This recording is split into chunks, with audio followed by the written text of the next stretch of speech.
Hey, my friends, I just want to tell you a couple of the benefits of, or the silver linings of doing this journey alone, and that it is doable alone. That's a question I get often from people is like, is it possible to recover alone? Yes, it is.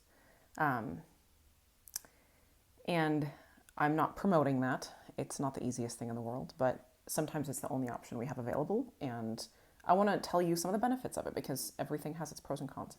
So, and I do encourage, if you can, find buddies or accountability partners or celebration buddies or victory buddies or gratitude buddies or whatever, people who kind of can walk the journey with you. That's really helpful.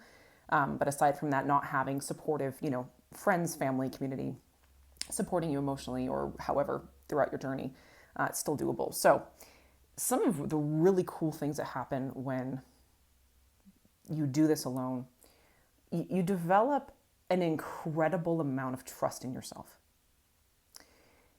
You will know through and through that there is nothing that can happen in your life that can phase you ever again. And that feeling is pretty incredible. It's hard earned, but it's so amazing once you get there. You also develop a really unique relationship with yourself. And I don't think I even quite realized this until recently. Someone reflected back to me about the way that I speak to my limbic system when I use examples here in this space. And you learn how to become everything for yourself if you have to do this alone. And it's a really beautiful experience. Again, the level of intimacy and trust that you have with yourself is profound and beautiful. And in addition to that, you learn how to connect with with other people and with things in a way that you wouldn't if you had other people around. And again, this is not better, but it is still kind of cool. And just some suggestions, like personally, I found it really helpful to see connecting with people through art as a very real way to connect with other human beings, whether that's musicians or actors or visual artists or comedians.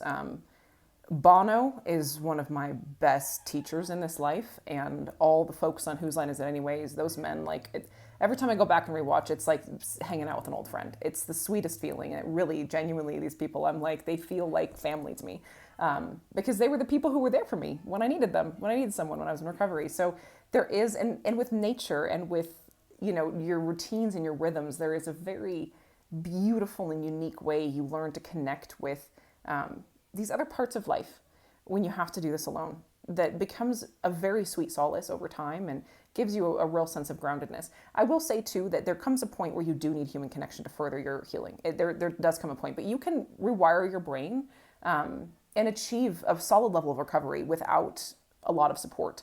That is definitely doable.